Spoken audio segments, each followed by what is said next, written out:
નમસ્તે વિદ્યાર્થી મિત્રો, છેલ્લા લેક્ચરની અંદર આપણે બંધારણનો અર્થ, ત્યાર પછી આમુખ અને આધારસ્તંભ તરીકે લોકશાહી વિશે સમજ્યા હતા. બરાબર. આજે આપણે આધારસ્તંભો જે છે તેમાં આગળ વધીએ. એમાં બીજો ટોપિક આવે છે સમાજવાદી. ઓકે. ભારતમાં 1976માં કટોકટી શાસન દરમિયાન બંધારણના 42માં સુધારા મુજબ આપણે આમુખમાં જોયું હતા. બરાબર કે 1976માં કટોકટી શાસન દરમિયાન બંધારણના 42માં સુધારામાં આ સમાજવાદી શબ્દ જે છે ઉમેરવામાં આવ્યો છે. ભારતની બંધારણની મોટાભાગની જોગવાઈઓ પ્રત્યક્ષ કે પરોક્ષ રૂપે સામાજિક ક્રાંતિ દ્વારા સામાજિક અને આર્થિક સમાનતા સાધીને કલ્યાણ રાજ સ્થાપવાનો મૂળ ઉદ્દેશ છે. ખાસ સમજો કે ભાઈ આપણા બંધારણની મોટાભાગની જોગવાઈઓ કેવી છે, તો પ્રત્યક્ષ અને પરોક્ષ રીતે સામાજિક ક્રાંતિ લાવીને સામાજિક અને આર્થિક સમાનતા. હવે સામાજિક સમાનતા કઈ રીતે, તો પહેલાં તમે જુઓ કે ભાઈ અંગ્રેજો હતા અને પહેલાંના સમયમાં ભારતની અંદર જ્ઞાતિઓ વચ્ચે જે ઊંચ નીચના જે ભેદભાવો હતા તેના કારણે નીચલી જ્ઞાતિઓને ઘણા બધા હેરાન કરવામાં આવતા હતા, તેને અધિકારો નહોતા આપવામાં. પણ બંધારણ જ્યારે ઘડવામાં આવ્યું ત્યારે જે છે એ બધી જ્ઞાતિ સમાન છે તે ઉદ્દેશ છે એ સિદ્ધ કરવા માટે છે પ્રયત્ન કરવામાં આવ્યો. અને આર્થિક સમાનતા એટલે ગરીબો અને અમીરો એ બે વચ્ચે છે ભેદભાવ દૂર કરવા માટે પણ સરકાર દ્વારા તેમજ આપણા બંધારણમાં વિશેષ પ્રકારના પ્રયત્ન છે એ કરવામાં આવ્યા છે. અને આ રીતે કલ્યાણ રાજ સ્થાપવાનો મૂળભૂત આપણો ઉદ્દેશ છે. આમુખમાં નાગરિકોને સામાજિક, રાજકીય અને આર્થિક ન્યાય અને સમાનતા પ્રાપ્ત થાય તેવી સમાજવાદી વિચારસરણી ધરાવતી સમાજ રચનાની સ્થાપનાનું મુખ્ય ધ્યેય રાજ્યનીતિના માર્ગદર્શક સિદ્ધાંતોમાં રાખવામાં આવ્યું છે. અહીંયા વાત કરી, 3 પ્રકારના ન્યાયની વાત કરી. કઈ સામાજિક, રાજકીય અને આર્થિક ન્યાય અને સમાનતા. આને શું કહેવામાં આવે છે? સમાજવાદી વિચારસરણી કહેવામાં આવે છે. હવે સામાજિક ન્યાય એટલે શું, તો જો આપણા બંધારણની અંદર અસ્પૃશ્યતા નાબૂદી માટે જે 17 નંબરની કલમ છે ઉમેરવામાં આવી છે. ત્યાર પછી રાજકીય ભેદભાવ દૂર કરવા માટે કોઈ પણ વ્યક્તિ જે છે એ ચૂંટણીમાં ઊભો રહી શકે છે, મત આપી શકે છે. ધર્મ કેવો કોઈ પણ ભેદભાવ નથી. અને આર્થિક ન્યાય એટલે કોઈ પણ વ્યક્તિએ જે વ્યવસાય કરવો એ વ્યવસાય કરી શકે છે. પહેલાં એવું નહોતું કે ભાઈ જ્ઞાતિ પરંપરા જે જ્ઞાતિ પ્રમાણે પરંપરાગત વ્યવસાય હતા, હવે એવું રહ્યું નથી. તો સામાજિક, રાજકીય અને આર્થિક ન્યાય અને સમાનતા પ્રાપ્ત થાય તેવી સમાજવાદી વિચારસરણી ધરાવતા સમાજ રચના સ્થાપવાનો ઉદ્દેશ આપણા રાજ્યનીતિના માર્ગદર્શક સિદ્ધાંતોમાં રાખવામાં આવ્યું છે. સમાજવાદી સમાજ રચનામાં રાષ્ટ્રીય સંસાધનોની ન્યાયયુક્ત વહેંચણી, ઉત્પાદન અને વિતરણની વ્યવસ્થા રાજ્ય હસ્તક હોય. તમે જો કુદરતી સંસાધન છે તો એ કોના અંડરમાં આવે છે? જમીનથી માંડી પાણીની બધું જે છે એ સરકાર હસ્તક છે. શું કામ આવું? કે એનાથી જે છે એ વધુને વધુ લોકો સુધી જે છે એ પહોંચાડી શકાય અને બધા લોકોને સરખા ભાગે મળે, જેનાથી કોઈને અન્યાય થાય નહીં. તો જે રાષ્ટ્રીય સંસાધનો છે તેની વહેંચણી જે છે કોના હસ્તક હોય છે? રાજ્ય હસ્તક હોય છે. રાજ્યમાં વિવિધ વિસ્તારો અને વ્યવસાયોમાં કાર્ય કરતા લોકો વચ્ચે આવકની અસમાનતા ઓછી કરવાનો પ્રયત્ન કરવામાં આવતો હોય. બરાબર. તો સરકાર દ્વારા આવકની જે અમીર અને ગરીબ છે એની વચ્ચે આવકની અસમાનતા ઓછી થાય તે માટે શું પ્રયત્ન કર્યો છે? તો જો અમીર લોકો જે છે એના ઉપર ટેક્સ નાખવામાં આવ્યો છે, ઇન્કમ ટેક્સ, તેમજ જે ચીજવસ્તુઓ જે છે એના ઉપર ટેક્સ નાખવામાં આવે. જેમ મોંઘી વસ્તુ, મનોરંજનની વસ્તુ હોય, કાર હોય, બરાબર, તેમજ તમાકુ હોય, સિનેમાગૃહો હોય, હોટલો હોય, 5 સ્ટાર હોટલ હોય, એના ઉપર ટેક્સ નાખવામાં આવ્યો છે અને વધુ ટેક્સ હોય છે, જેના કારણે અમીરોની આવક જે છે એનો મોટા ભાગનો હિસ્સો સરકાર પાસે આવે ને સરકાર જે છે આ ગરીબ લોકોને એમાંથી મદદ કરી શકે. કોઈ વ્યક્તિ કે સમૂહના હાથમાં સંપત્તિ કેન્દ્રિત થયેલી ન હોય. બરાબર કે ભાઈ એક જ વ્યક્તિ પાસે જો સંપત્તિ કેન્દ્રિત થઈ જાય તો ગરીબ લોકોનું કલ્યાણ થતું નથી.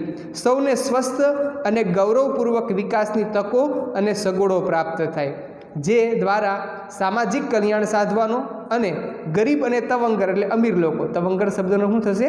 અમીર લોકો, એના ભેદોને નાબૂદ કરીને લોકોનું જીવન ધોરણ ઊંચું લાવીને તેઓમાં સામાજિક અને આર્થિક કલ્યાણ સાધવાનો પ્રયત્ન કરવા બંધારણમાં રાજ્યને માર્ગદર્શન આપે છે. કે ભાઈ આમાં શું કહે છે? રાજ્યનીતિના જે માર્ગદર્શક સિદ્ધાંતો છે કે ગરીબોનું જીવન ધોરણ જે છે ઊંચું આવે, ગરીબોને અન્યાય ન થાય, એની સુખ સુવિધા, રોટી કપડાં અને મકાન જેવી સામાન્ય જરૂરિયાતો છે ગરીબ લોકોની પૂરી થાય, તે માટે જે છે એ સરકાર છે એ પ્રયત્ન કરે છે, જેના કારણે ગરીબ લોકોનું કલ્યાણ થાય અને રાજ્યનો પણ વિકાસ થાય.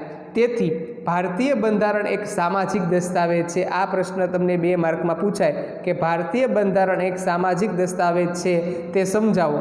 બરાબર, તો એની અંદર જે છે આ સમાજવાદીવાળો મુદ્દો જે છે તમારે લખવાનો થશે. ઓકે, તો સમાજવાદી તમે ટૂંકમાં કહી દો તો શું યાદ રાખવાનું છે કે ભાઈ જે આપણા સમાજના લોકો છે તેને સામાજિક, આર્થિક, રાજકીય ન્યાય જે મળે અને સમાનતા પ્રાપ્ત થાય તેને શું કહેવામાં આવે છે? સમાજવાદી કહેવામાં આવે છે. અને સમાજવાદી શબ્દ છે એ ક્યારે એડ કરવામાં આવ્યો?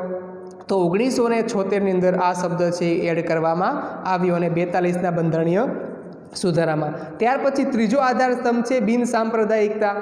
તો એમાં ધ્યાન આપજો, 1976ના 42માં બંધારણીય સુધારાથી આમુખમાં બિન સાંપ્રદાયિક શબ્દ છે ઉમેરવામાં આવ્યો છે. બરાબર, 1976 અને કેટલામો સુધારો કીધો? 42મો બંધારણીય સુધારો. ભારત એક ધર્મનિરપેક્ષ કે બિન સાંપ્રદાયિક રાજ્ય છે. બંધારણીય જોગવાઈ મુજબ ભારત ધાર્મિક રાજ્ય બની શકે નહીં. આ ખાસ યાદ રાખજો, ભારત જે છે એ બંધારણીય જોગવાઈ પ્રમાણે ધાર્મિક રાજ્ય ન બની શકે. ભારતની અંદર અલગ અલગ ધર્મના લોકો વસવાટ કરે છે અને ભારત જે છે બિન સાંપ્રદાયિક દેશ. દરેક વ્યક્તિને પોતાની અનુકૂળતા મુજબ મનપસંદ ધર્મ પાળવાની છૂટ છે અને અનુકરણ કરવાની છૂટ છે. ભારતના રાજ્યને પોતાનો કોઈ ધર્મ નથી. તમે જો ભારતમાં 80% લોકો હિન્દુ વસે છે તો આપણે કાંઈ હિન્દુ દેશ એવું કહેવાતું નથી. બરાબર, શું કામ? કારણ કે ભારત જે છે એ બિન સાંપ્રદાયિક દેશ છે. આપણા બંધારણની અંદર જે છે બિન સાંપ્રદાયિક શબ્દ છે એ સામેલ કરવામાં આવ્યો છે. તેથી ધર્મની બાબતમાં રાજ્ય કોઈ દખલગીરી કરશે નહીં કે ચાલો ભાઈ મુસલમાનોને ઈદનો તહેવાર જે આવે છે તો એ આ વખતે અથવા કોઈએ જે છે ઉજવવા નથી, હિન્દુઓ તે ઉજવવાનો છે, અથવા હિન્દુની વસ્તી ઓછી હોય તો હિન્દુએ જે છે આ દિવાળીનો તહેવાર ઉજવવા નથી, આવું સરકાર છે એ કહી શકતી નથી. એનું કારણ શું છે કે ભાઈ ભારત જે છે એ બિન સાંપ્રદાયિક દેશ છે. તેથી રાજ્ય કોઈ પણ ધાર્મિક પ્રવૃત્તિને ટેકો આપી શકશે નહીં. ધર્મના આધારે કોઈ પ્રવૃત્તિ હોય તો સરકાર એમાં ટેકો નહીં આપે. રાજ્ય કોઈ પણ બિન સાંપ્રદાયિક પ્રવૃત્તિઓ સાથે ધર્મને જોડી શકશે નહીં. બરાબર, કોઈ પણ એવી જે પ્રવૃત્તિ હોય એને કોઈ ધર્મ સાથે નહીં જોડવાનો. દેશના કોઈ પણ નાગરિકને પોતાની ઈચ્છા અનુસાર ગમે તે ધર્મ પાળવાની સ્વતંત્રતા છે. હમણાં મેં અગાઉ વાત કરી કે કોઈ પણ વ્યક્તિ જે પુખ્ત વયનો જે વ્યક્તિ છે ને જે ધર્મ પાળવો એ ધર્મનું પાલન કરી શકે છે અને ફરજ પાડી શકાય નહીં ભાઈ ત્યારે મુસ્લિમ જ ધર્મ પાળવાનો છે, ત્યારે હિન્દુ ધર્મ કે ત્યારે ખ્રિસ્તી ધર્મ જ પાળવાનો છે. વ્યક્તિને ઈચ્છા અનુસાર જે ધર્મ પાળવો એ ધર્મ પાળી શકે છે. રાજ્ય ધર્મ કે સંપ્રદાયના નામે કોઈ પણ નાગરિક પ્રત્યે પક્ષપાત કે ભેદભાવ રાખી શકશે નહીં. ખાસ સમજો કે ભાઈ ભારતની અંદર કોઈ પણ ગવર્મેન્ટ હશે તો મુસ્લિમની વસ્તી કે ખ્રિસ્તી કે જેની વસ્તી ઓછી છે તો એને ભેદભાવ કરવામાં આવે એવું નથી. દરેક નાગરિકને ભારતની અંદર સરખા અધિકાર આપવામાં આવ્યા છે. તેને જાહેર નોકરી તેમજ રાજકીય અધિકારો ભોગવવાની સમાન તક પૂરી પાડવામાં આવે છે. જાહેર નોકરી, સરકારી નોકરી, તો સરકારી નોકરી જે છે કે હિન્દુને જ મળશે એવું જરૂરી નથી. મુસ્લિમ, શીખ, પારસી, જૈન કોઈ પણ ધર્મના હશે, બરાબર, જો યોગ્ય લાયકાત ધરાવતા હશે દરેક લોકોને જે છે એ નોકરી મળશે જ તે. તેમજ રાજકીય અધિકારો એટલે શું? કોઈ પણ ધર્મનો વ્યક્તિ હોય, બરાબર, એ દરેક વ્યક્તિ જે છે એને મત આપવાનો છે અધિકાર આપવામાં આવ્યો છે. આમ ભારત બિન સાંપ્રદાયિકતા એ બંધારણનું મૂળ તત્વ અને લોકશાહીનું અનિવાર્ય લક્ષણ છે એ ગણાય છે. એટલે લોકશાહી ક્યારે કહી શકાય કે ધર્મને પોતાની સ્વતંત્રતા પ્રમાણે લોકોને ધર્મ પાળવાની છૂટ આપવામાં આવતી હોય. ત્યાર પછી સર્વધર્મ સમદ્રષ્ટિ. સર્વ એટલે બધા ધર્મ પ્રત્યે સરખો આદરભાવ અથવા સરખી દ્રષ્ટિ, સમાન દ્રષ્ટિ. સર્વધર્મ સમભાવ, બધા ધર્મ પ્રત્યે સરખો આદરભાવ ના સિદ્ધાંતને અપનાવેલ ભારતીય બંધારણમાં કોઈ ધર્મને રાજ્યમાં ઉત્તેજન આપવામાં નહીં આવે. કોઈ એક ધર્મને, બધા ધર્મને સરખું મહત્ત્વ આપવામાં આવે છે. વ્યક્તિને પોતાની ધાર્મિક માન્યતા, આસ્થા, શ્રદ્ધા રાખવા સાથે તેના પ્રસાર કરવાના નાગરિકના અધિકારને રાજ્યનો કોઈ પ્રતિબંધ કે અવરોધ નથી. બરાબર, કે પોતાની ધાર્મિક માન્યતા, આસ્થા, શ્રદ્ધા રાખવા સાથે તેના પ્રસાર કરવાના નાગરિકના અધિકારને આપણે કોઈ પ્રતિબંધ કરી શકતા નથી. કે મોરારી બાપુ જે છે હિન્દુ ધર્મનો પ્રચાર કરે છે, નાનો પાડી શકાય એમ દરેક ધર્મના વ્યક્તિએ પોતાને ધર્મનો પ્રચાર કરવાની છૂટ આપવામાં આવી છે. ઓકે, તો આપણે આધારસ્તંભ જે છે 3 આધારસ્તંભ ભણ્યા. સૌથી પહેલાં લોકશાહી વિશે આગળના લેક્ચરમાં ભણ્યા હતા. આજે આપણે સમાજવાદી અને બિન સાંપ્રદાયિકતા વિશે ભણ્યા. એમાં બિન સાંપ્રદાયિકતા જે ટોપિક જે છે એ ખૂબ મહત્ત્વનો છે. ત્યાર પછી નેક્સ્ટ આપણે બંધારણના મૂળભૂત લક્ષણો વિશે સમજવાનું છે. ઓકે, તો એમાં ટોટલ 13 લક્ષણો છે. આપણે ક્રમબદ્ધ આપણે જે છે એક પછી એક આપણે લક્ષણ સમજીએ. 26મી જાન્યુઆરી 1950થી અમલમાં આવેલા વિશ્વના સૌથી મોટા, વિસ્તૃત અને વિગતપૂર્ણ ભારતના લેખિત બંધારણમાં કેટલાક વિશિષ્ટ અને મૂળભૂત લક્ષણો નીચે પ્રમાણે છે. એમાં સૌથી પહેલું આવે છે લિખિત દસ્તાવેજ. બ્રિટન અને ઇઝરાયેલના અપવાદ સિવાય, ખાસ સમજો, બે કયા અપવાદ કીધા? બ્રિટન અને ઇઝરાયેલ. એના અપવાદ સિવાય ભારત સહિત દુનિયાના બધા જ લોકશાહી દેશોના બંધારણ લિખિત સ્વરૂપે લખેલા છે. બરાબર, અહીં અપવાદ કીધા બ્રિટન ને ઇઝરાયેલ. હવે સમજો, લિખિતને એનું હું મૌખિક હશે નહીં, લખેલું તો હોય તે, પણ મૌખિક શું કામ કહેવાય? તો એના બંધારણમાં સુધારો કરવાની પ્રક્રિયા બહુ સહેલી છે, તાત્કાલિક સુધારો કરી શકાય છે. જ્યારે ભારતીય બંધારણમાં સુધારા કરવા માટે લાંબી પ્રક્રિયામાંથી પસાર થવું પડે છે. એટલા માટે બ્રિટન અને ઇઝરાયલ જે છે એનું બંધારણ મૌખિક છે, જ્યારે ભારતનું બંધારણ જે છે એ લેખિક છે. ભારતની સામાજિક ભૌગોલિક બહુવિધ પરિસ્થિતિ અને પૂર્વ ઇતિહાસને ધ્યાનમાં લઈને બંધારણ સભાએ બંધારણ લિખિત સ્વરૂપે રાખવાનું મુનાસિબ એટલે યોગ્ય માન્યું. બરાબર, હવે સમજો, 3 શબ્દ કીધા. આપણી સામાજિક પરિસ્થિતિ કે ભારતની અંદર અલગ અલગ જ્ઞાતિના લોકો, અલગ અલગ ધર્મના લોકો વસવાટ કરે છે. ભૌગોલિક બહુવિધ પરિસ્થિતિ, ઉત્તર, દક્ષિણ, પૂર્વ, પશ્ચિમ જોવા જઈએ તો ઉત્તરની અંદર મેદાનો આવેલા છે, દક્ષિણમાં ઉચ્ચ પ્રદેશો આવેલા છે, પૂર્વની અંદર તમે જોવા જાઓ તો ત્યાં આગળ જે છે ઉચ્ચ પ્રદેશો આવેલા છે, પર્વતો આવેલા છે. બહુવિધ ભૌગોલિક પરિસ્થિતિ છે. અને આપણો પૂર્વ ઇતિહાસ, અંગ્રેજો, ફ્રેન્ચોએ શાસન કર્યું, આપણા ભારત ઉપર ખૂબ જ લોકોનું શોષણ કરવામાં આવ્યું. આવું ફરી વખત ન થાય એટલા માટે જે છે આપણા બંધારણ જે લખતા હતા એને બંધારણ જે છે એ લેખિત રાખવાનું છે યોગ્ય માન્યું, કે જેના કારણે કોઈ પણ ભવિષ્યમાં કોઈ પ્રશ્ન સર્જાય તો આપણે આ બંધારણ લખેલું હશે તો વાંચી શકાશે અને યોગ્ય પ્રશ્નનું સમાધાન લાવી શકાશે. બરાબર, તો ભારત પેલું હું યાદ રાખવાનું છે લક્ષણમાં લિખિત દસ્તાવેજ. ભારતનું બંધારણ જે છે લેખિત છે. 2 અપવાદ યાદ રાખવાના છે, બ્રિટન અને ઇઝરાયલ. આની સિવાય દુનિયાના લોકશાહી દેશો છે એનું બંધારણ જે છે એ લેખિત જોવા મળે છે. ત્યાર પછી આપણે જોઈએ બંધારણનું કદ. ભારતનું બંધારણ 22 ભાગોમાં વહેંચાયેલું છે. કેટલા ભાગ છે ભારતીય બંધારણના? 22 ભાગો છે. બરાબર, એમાં 395 અનુચ્છેદો છે. ટોટલ કેટલા અનુચ્છેદ છે? 395 કલમ અને 8 પરિશિષ્ટો. અને હાલમાં જો તો 461 અનુચ્છેદ છે અને 12 પરિશિષ્ટ છે. તો ભારતનું બંધારણ કેટલા ભાગમાં વહેંચાયેલું છે? 22 ભાગમાં વહેંચાયેલું છે. 395 અનુચ્છેદ વર્તમાન સમયમાં કેટલા છે? 461. બરાબર, અને 8 પરિશિષ્ટ. હાલમાં કેટલા છે? 12 પરિશિષ્ટ છે.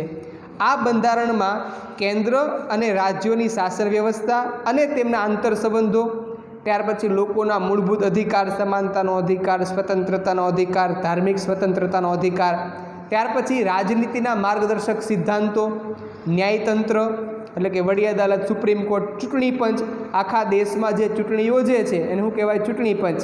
ત્યાર પછી સ્થાનિક સ્વરાજ્યની સંસ્થાઓ, ગ્રામ પંચાયત, તાલુકા પંચાયત, જિલ્લા પંચાયત, નગરપાલિકા, મહાનગરપાલિકા. આ બધી કેવી સંસ્થા કહેવાય?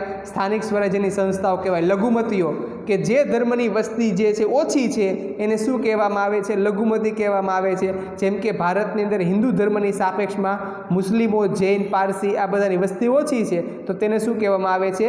લઘુમતી કહેવામાં આવે છે. પછાત અને વંચિત સમૂહો માટેની ખાસ જોગવાઈઓ કરવામાં આવી છે અને તે રીતે આપણું બંધારણ દુનિયાના અન્ય બંધારણો કરતાં લાંબુ, વિસ્તૃત અને વિશદપૂર્ણ છે, વિવિધતાવાળું છે. ઓકે, તો બંધારણનું કદમાં 2 લીટી છે એ ખાસ યાદ રાખવાની છે કે ભારતનું બંધારણ છે એ 22 ભાગમાં વહેંચાયેલું છે. પછી 395 અનુચ્છેદો અને 8 પરિશિષ્ટો અને હાલમાં કેટલા છે? 12 પરિશિષ્ટો છે. ત્યાર પછી ત્રીજું, એક જ નાગરિકત્વ. ભારતની અંદર જે લોકો વસવાટ કરે છે તેને ભારતનું એક જ નાગરિકત્વ આપવામાં આવે છે, રાજ્યનું નાગરિકત્વ આપવામાં આવતું નથી. અહીં આપણે જોઈએ અમેરિકા જેવા દેશોમાં દરેક વ્યક્તિ બેવડું નાગરિકત્વ ધરે છે. ખાસ સમજો, અમેરિકા જેવા દેશમાં દરેક વ્યક્તિ બેવડું નાગરિકત્વ ધરાવે છે. બેવડું એટલે કઈ રીતે? એક યુનાઇટેડ સ્ટેટ્સ ઓફ અમેરિકાનું અને બીજું પોતે જે રાજ્યમાં વસવાટ કરતી હોય તે રાજ્યનું નાગરિકત્વ ધરાવે છે. ઉદાહરણ તરીકે ન્યુયોર્ક, તો ન્યુયોર્કનું તે નાગરિકત્વ મળે અને સાથે સાથે તેને યુનાઇટેડ સ્ટેટ્સ ઓફ અમેરિકાનું પણ નાગરિકત્વ એને મળે છે. તો અમેરિકામાં નાગરિકત્વ કેટલા મળે છે? બેવડા મળે છે, એટલે કે 2 મળે છે. જ્યારે ભારતની અંદર જોવા જઈએ તો આપણે ગમે ત્યાં વસવાટ કરતા હોય રાજ્યમાં, હું ગુજરાતમાં રહેતા હોય તો આપણને કંઈ ગુજરાતનું નાગરિકત્વ નથી મળતું, પરંતુ આપણને નાગરિકત્વ કેનું મળે છે? આપણને ભારત, આપણે શું કહેવાય, આપણા પાસપોર્ટમાં જો લખાયેલું હશે કે ભારતીય નાગરિક, બરાબર. શું કામ? કારણ કે આપણને એક જ નાગરિકત્વ મળે છે, પરંતુ આપણને એક જ નાગરિકત્વ એટલે કે ભારતીય જ નાગરિકત્વ ધરાવીએ છીએ. આપણે ત્યાં રાજ્યની અલગ નાગરિકતા જેવું નથી. ચાલો ભાઈ ગુજરાતમાં વસવાટ કરે છે, અસમમાં વસવાટ કરે છે, ઉત્તર પ્રદેશમાં વસવાટ કરે છે, એવું નથી, બરાબર. આપણને ભારત દેશનું એકલું જ નાગરિકત્વ છે એ મળે છે. ભારતમાં માત્ર જમ્મુ કાશ્મીરના નાગરિકોને જ બેવડું નાગરિકત્વ મળે છે. પણ હવે આ પુસ્તક જે છે પહેલાં છપાયેલું હોય એટલે આ વિગત ડિલીટ કરવામાં આવી નથી, પણ અત્યારે જે છે જમ્મુ કાશ્મીરને પણ એક જ નાગરિકત્વ મળે છે. શું કામ? કારણ કે જેની 35ની કલમ જે હતી, 370ની જે કલમ હતી, કેવી કરી નાખવામાં આવી છે? રદ કરી નાખવામાં આવી છે. એટલે હવે જમ્મુ કાશ્મીર જે છે એને પણ કેવું નાગરિકત્વ મળે છે? એક જ નાગરિકત્વ મળે છે. આ પાઠ્યપુસ્તક છે એ જૂનું જે છે એટલા માટે આ વિગત, નવી જે ટેક્સ્ટ બુક આવશે એની અંદર આ વિગત સમાયેલી હશે નહીં, કારણ કે હવે જમ્મુ કાશ્મીર જે છે એને પણ અન્ય રાજ્યની જેમ એક જ નાગરિકત્વ મળે છે. તો પહેલું લક્ષણ આપણે કયું જોઈએ હતા? લિખિત દસ્તાવેજ, બરાબર. ત્યાર પછી બંધારણનું કદ અને ત્રીજું કયું છે? એક જ નાગરિકત્વ. તો એમાં હજી આપણે જોઈ લઈએ કે અમેરિકા જે છે એને બેવડું નાગરિકત્વ છે, જ્યારે ભારત જે છે એને આપણા દેશનું એક જ નાગરિકત્વ છે એ આપવામાં આવે છે. ત્યાર પછી આપણે આગળ જોઈએ ચોથું લક્ષણ જે છે મજબૂત કેન્દ્રવાળું સમવાય તંત્ર. ખાસ સમજજો, સમવાય તંત્ર શું? જ્યાં આગળ રાજ્ય સરકાર અને કેન્દ્ર સરકારની જે વ્યવસ્થા છે ને સમવાય તંત્ર કહેવાય. તો આપણે જે છે એ અલગ અલગ પ્રકારના જે રાજ્યો છે તે, બરાબર, અને એક કેન્દ્ર સરકાર, એ રીતે જે છે એ 29 એટલે હવે 30 રાજ્ય થઈ ગયા. જમ્મુ કાશ્મીર જે છે એ કેન્દ્ર શાસિત પ્રદેશ જે છે એ જાહેર કરવામાં આવ્યા છે, બરાબર. અને આમ રાજ્ય તરીકેના 2 પ્રદેશો દર્શાવ્યા છે. એટલે ખાસ યાદ રાખજો કે ભાઈ આપણે ટોટલ જે રાજ્ય જે છે મજબૂત કેન્દ્રવાળું સમવાય તંત્ર એટલે શું? કે અલગ અલગ રાજ્યો અને મજબૂત કેન્દ્ર સરકાર. તો ભારતના બંધારણમાં ક્યાંય સમવાય ફેડરલ શબ્દનો ઉપયોગ થયો નથી. બંધારણ ભારતને રાજ્યોનો સંઘ, યુનિયન ઓફ સ્ટેટ્સ તરીકે જ વર્ણવે છે. રાજ્યનો સંઘ જે છે એના તરીકે તે આપણે ફેડરલ, એક ખાલી કેન્દ્ર સરકાર એવું નથી. આપણે અલગ અલગ રાજ્યનો બનેલો સમૂહ છે અને ઉપર કેન્દ્ર સરકાર છે. આમ ભારત જે છે એ સંઘીય રાજ્ય છે. ભારત જે છે કેવું રાજ્ય છે? સંઘીય રાજ્ય છે. સંઘ શબ્દ દ્વારા ભારતમાં કેન્દ્ર અને એકમ રાજ્યો વચ્ચે ક્યારેય પણ બદલી ન શકાય તેવા કાયમી સંબંધોની લેખિત સ્વરૂપે બંધારણમાં સ્પષ્ટતા કરવામાં આવી છે. ઓકે, કે ભાઈ રાજ્ય સરકારે કયા કયા કાર્ય કરવાના છે, કેન્દ્ર સરકારે કયા કયા કાર્ય કરવાના છે અને કેવા કેવા અધિકારો છે તે આપણા બંધારણમાં લખવામાં આવેલું છે. એકમ રાજ્યોને કેન્દ્રથી છૂટા પાડવાનો અધિકાર નથી. ગુજરાત સરકારને કેન્દ્ર સરકારથી અલગ થવું હોય તો અલગ થઈ શકતું નથી. આપણે એનો અભિન્ન ભાગ છીએ. સંઘ સરકારને કેટલીક વિશેષ અને ચડિયાતી સત્તાઓ આપવામાં આવી છે, બરાબર. કેન્દ્ર સરકાર છે એની સત્તા ચડિયાતી છે. તમે જુઓ કે ભાઈ અત્યારે આ કોરોના જે વાયરસ છે તો આ લોકડાઉનની બધા નિર્ણય કોણ લેતું હોય છે? કેન્દ્ર સરકાર લેતું હોય છે. તો એ બધી રાજ્ય સરકારે એનો નિર્ણયને માનવો પડે, એના વિરુદ્ધ જઈ શકાતું નથી. તો કેન્દ્ર સરકાર અને પ્રાદેશિક રાજ્ય સરકારો વચ્ચે સત્તાની સ્પષ્ટ વહેંચણી કરવામાં આવી છે. મેં અગાઉ વાત કરી કે ભાઈ કેન્દ્ર સરકારે જે છે કઈ કઈ સત્તા ભોગવવાની છે, રાજ્ય સરકારે કઈ કઈ સત્તા ભોગવવાની છે, એ વાત જે છે એ આપણને કરી દેવામાં આવી છે, બરાબર. તો જો રાજ્ય સરકારો વચ્ચે સત્તાની સ્પષ્ટ વહેંચણી કરવામાં આવી છે. ત્યાર પછી જેથી રાજ્ય સરકાર પોતાના જ પ્રદેશ ઉપર પોતાના કાર્યક્ષેત્રના અનુસંધાને પોતાના કાયદાઓ ઘડી શકે છે. ગુજરાત સરકાર જે છે તો ગુજરાત સરકારે કેવા કેવા કાયદાઓ બનાવવા છે તો એ કાયદા છે એ કાંઈ મહારાષ્ટ્ર સરકાર ન ઘડી આપે. એ કોણ ઘડશે? ગુજરાત જ ઘડશે. તેવી જ રીતે ગુજરાત સરકાર જે છે મહારાષ્ટ્રના કાયદાઓ નહીં ઘડે. ઓકે, તો દરેક રાજ્યને પોતાના ભૌગોલિક પરિસ્થિતિ અનુસાર પોતાના લોકોની માંગણી પ્રમાણે જે છે એ કાયદા બનાવવાની છૂટ છે. કેન્દ્ર અને રાજ્યો વચ્ચે સત્તાના વિભાજન થકી બંધારણમાં બક્ષવામાં આવેલ સત્તાઓ તે ભોગવે છે, એટલે આપવામાં આવેલ હોય તે રીતે. સમવાય તંત્રમાં તટસ્થ, નિષ્પક્ષ અને સ્વતંત્ર ન્યાયતંત્ર છે. બરાબર ને? વડી અદાલત છે, સુપ્રીમ કોર્ટ છે, જિલ્લા અદાલત છે, આ આવી અલગ અલગ અદાલતો જે છે એ સ્વતંત્ર છે. એના રાજ્ય કે કેન્દ્રનું એના ઉપર આધિપત્ય હોતું નથી. કેન્દ્ર અને રાજ્યો વચ્ચે સત્તાના અને કાર્યોના વિભાજન સંદર્ભે કોઈ મહાગાંઠ ઊભી થાય તો તે બંધારણનું અર્થઘટન કરી તેનું નિરાકરણ લાવવાની કામગીરી કરે છે. ઓકે, તો ભારતમાં ખાસ સમજો, અહીંયા એક અગાઉ આપણે કહી દીધું કે કેન્દ્ર સરકાર વચ્ચે કે રાજ્ય સરકાર વચ્ચે કોઈ ઝઘડો થાય તો એનો ઉકેલ કરવાનું કામ કોણ કરે છે? આપણું ન્યાયતંત્ર કરે છે. હવે ખાસ આપણને અહીંયા અલગ અલગ વિષયો જે આપવામાં આવેલા છે, બરાબર? તો સૌથી પહેલો આપણે કેન્દ્રની યાદી છે એ જોઈ લઈએ. ટોટલ જે એટલે 3 યાદી છે. કેન્દ્રની યાદી, ત્યાર પછી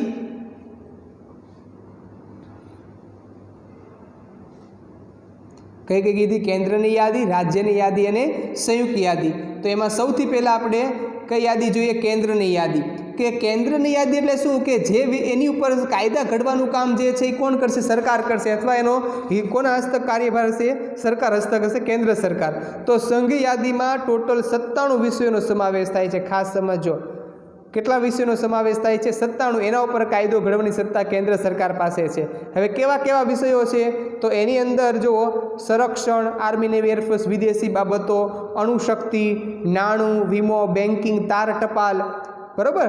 આ મોબાઈલ જે પહેલાં તે ચાર વ્યવસ્થા હતી ત્યારે બંધ થઈ ગઈ, પછી ટપાલની સુવિધા છે, તે રેલવે જેવા રાષ્ટ્રીય મહત્ત્વ ધરાવતા ક્ષેત્રમાં કેન્દ્ર સર્વોપરી સત્તા છે એ ધરાવે છે. એટલે તમે જોજો, કોઈ પણ રાજ્યની છે એ રેલવે ન હોય, કોની સંચાલન હોય? એનું કેન્દ્ર સરકારનું એનું સંચાલન છે એ કરતું હોય છે. તો કેન્દ્રની યાદીમાં ટોટલ કેટલા વિષયોનો સમાવેશ થાય છે? 97 વિષયોનો સમાવેશ થાય છે. કયા કયા કીધા? સંરક્ષણ, ત્યાર પછી વિદેશી બાબતો, અણુશક્તિ, નાણું, વીમો, બેન્કિંગ, તાર ટપાલ, રેલવે જેવા રાષ્ટ્રીય મહત્ત્વ ધરાવતા ક્ષેત્રમાં કેન્દ્ર જે છે એ સર્વોપરી સત્તા ધરાવે છે. ત્યાર પછી રાજ્યની યાદી.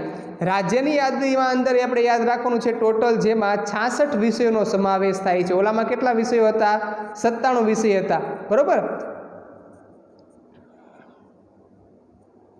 આમાં કેટલા વિષયોનો સમાવેશ થાય છે? 66 વિષયોનો સમાવેશ થાય છે. જેમના પર કાયદો ઘડવાની સંપૂર્ણ સત્તા રાજ્યની ધારાસભાઓ ધરાવે છે. હવે આમાં કયા કયા વિષયોનો સમાવેશ થાય છે? તો જુઓ, કાયદો અને વ્યવસ્થા, પછી શિક્ષણ, સ્થાનિક સ્વરાજ્યની સંસ્થા, કૃષિ, સિંચાઈ, આરોગ્ય, ભૂમિ, રાજ્યનો આંતરિક વેપાર. આંતરિક એટલે શું? ગુજરાત કેમ ભાઈ અમદાવાદથી રાજકોટ, રાજકોટથી અમદાવાદી કેવો વેપાર કહેવાય? આંતરિક વેપાર કહેવાય. પછી જો કેન્દ્રને લાગે કે રાજ્યનો કાયદો અથવા વ્યવસ્થા પડી ભાંગ્યા છે તો રાજ્યની સંમતિ સાથે કે રાજ્યની મરજી વિરુદ્ધ જઈને રાજ્યમાં કેન્દ્રીય અનામત પોલીસ દળોને મોકલી શકે છે. આ ખાસ સમજવા જેવું કે રાજ્યના કોઈ ઘણી વખત તમે જો કોમી રમખાણો થયા હોય કે એવી પરિસ્થિતિ સર્જાય કે ભાઈ સરકારનું કોઈ માનતું ન હોય, તો આવા સમયે જે છે એ કેન્દ્ર સરકાર પોતાના જે પોલીસ જે છે, રિઝર્વ આર્મી જે છે એને મોકલવામાં આવે છે અને પોતાનું રાજ્ય સરકારનું સંચાલન જે છે એ કોણ ચલાવતું હોય છે? કેન્દ્ર સરકાર ચલાવતું હોય છે. તો રાજ્યની યાદીમાં કેટલા વિષયોનો સમાવેશ થાય છે? 66 વિષયોનો સમાવેશ થાય છે. જેમના પર કાયદો ઘડવાની સત્તા જે છે રાજ્યની વિધાનસભા છે એ ધરાવે છે, બરાબર? તો કયા કયા કાયદા કીધા? ફરીવાર કહી દઉં, કાયદો અને વ્યવસ્થા, ત્યાર પછી શિક્ષણ, સ્થાનિક સ્વરાજ્યની સંસ્થાઓ, કૃષિ અને સિંચાઈ, આરોગ્ય, ભૂમિ, રાજ્યનો આંતરિક વેપાર વિષયક સેવાઓ. પછી જો કેન્દ્રને લાગે તો આપણા રાજ્ય વ્યવસ્થા છે એ પડી ભાંગે તો રાજ્યની સંમતિ સાથે અથવા ન સંમતિ હોય છતાં કેન્દ્ર સરકાર જે છે એ રિઝર્વ પોલીસ છે એ મોકલી શકે છે. ત્યાર પછી ત્રીજી જે યાદી આવે છે એ કઈ આવે છે? સંયુક્ત યાદી. સંયુક્ત યાદીની અંદર કેટલા વિષયોનો સમાવેશ થાય છે? 47. પહેલામાં 97 કેન્દ્રમાં, રાજ્યમાં કેટલા વિષયો આવ્યા? 66. અને સંયુક્ત યાદીમાં કેટલા આવ્યા? 47 વિષય. જેમના પર કાયદો ઘડવાની સત્તા કેન્દ્ર અને રાજ્ય બંને ધરાવે છે. પરંતુ જ્યારે રાજ્યના કાયદામાં વિવાદ કે સંઘર્ષ ઊભો થાય ત્યારે ત્યાં કેન્દ્રનો કાયદો છે ચડિયાતો કે સર્વોપરી ગણાય છે, બરાબર, સંયુક્ત યાદીમાં કેટલા વિષયોનો સમાવેશ થાય છે? 47 જેટલા વિષયોનો સમાવેશ થાય છે. અને આ 47 વિષયો જે છે એના ઉપર કાયદો કોણ ઘડી શકે? કેન્દ્ર સરકાર પણ ઘડી શકે અને રાજ્ય સરકાર પણ ઘડી શકે. પરંતુ જ્યારે કોઈ બાબતે પ્રશ્ન ઊભો થાય ત્યારે કેન્દ્ર સરકારનો કાયદો છે એ ચડિયાતો ગણાય છે.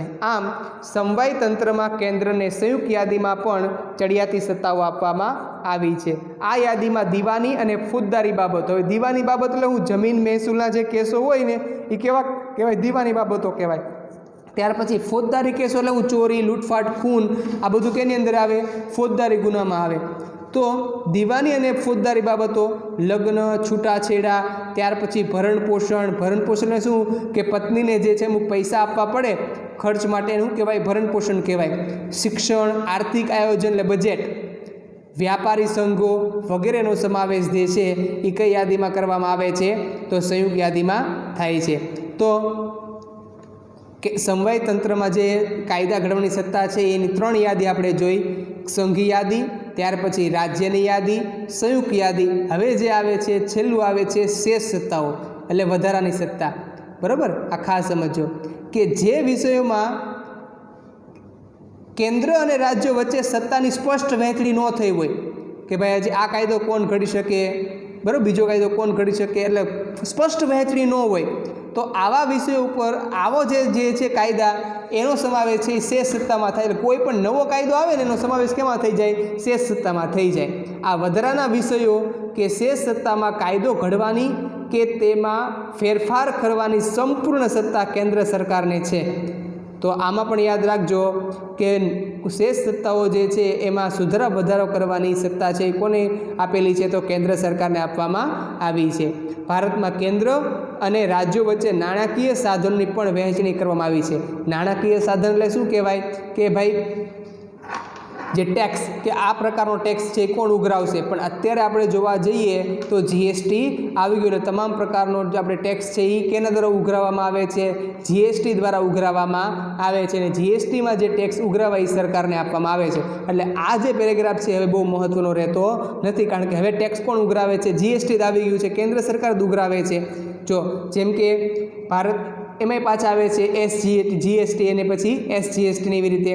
તો ભારતમાં કેન્દ્ર અને રાજ્યો વચ્ચે નાણાકીય સાધનની પણ વહેંચણી કરવામાં આવી, જેમ કે આબકારી જથ્થા, આયાત નિકાસ, પછી આવકવેરો એટલે ઇન્કમ ટેક્સ વગેરે જે છે એ કોણ ઉઘરાવે છે? કેન્દ્ર સરકાર. જ્યારે વેચાણ વેરો, મનોરંજન વેરો, મહેસૂલ વેરો, શિક્ષણ વેરો આ કોણ ઉઘરાવે છે? તો રાજ્ય સરકાર ઉઘરાવે છે. તેથી રાજ્યોને કેન્દ્ર પાસેથી ગ્રાન્ટ સ્વરૂપે આર્થિક સહાયનો આધાર રાખવો પડે છે, કારણ કે આ બધા ટેક્સમાંથી આવક કેવી મળે છે?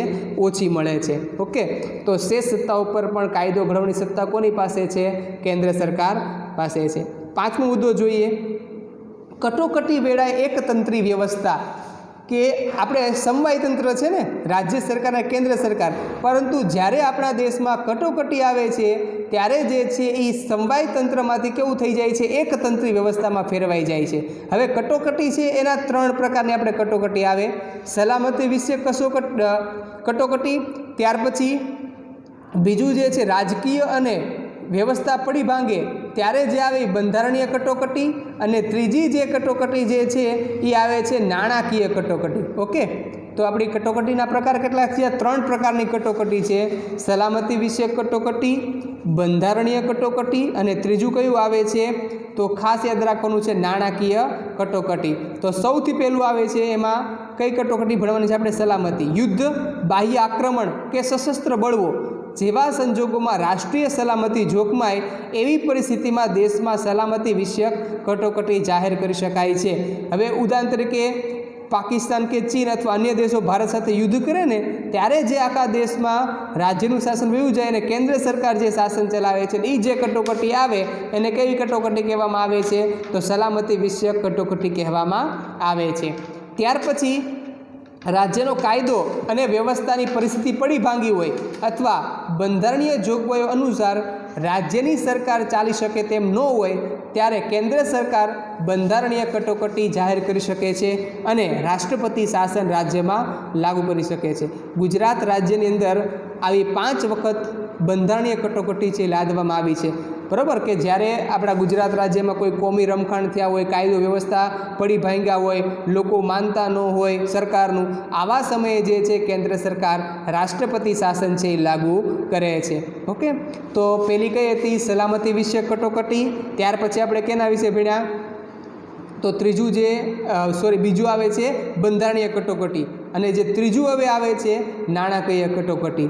સતત ભાવ વધારાના કારણે નાણાંના મૂલ્યમાં ઝડપથી ધોવાણ થતું હોય, એટલે ડોલર સામે રૂપિયો તમે જોવા જાઓ તો નબળો પડતો હોય, બરાબર, કે આપણે વધુ પૈસા દેવા પડતા હોય, આવા જે કટોકટી કરવામાં આવે, મોંઘવારી ખૂબ જ વધી જાય, ત્યારે નાણાકીય કટોકટી જાહેર કરી શકાય છે. તો આવા સમયે જે છે આપણે સમવાય તંત્રમાંથી એકતંત્રી વ્યવસ્થામાં ફેરવાઈ જઈએ છીએ. ઓકે, તો કટોકટીના કેટલા પ્રકાર કીધા? 3 પ્રકારની કટોકટી આવે છે. સલામતી વિષયક કટોકટી, ત્યાર પછી બંધારણીય કટોકટી, અને ત્રીજું કયું આવે છે? નાણાકીય કટોકટી.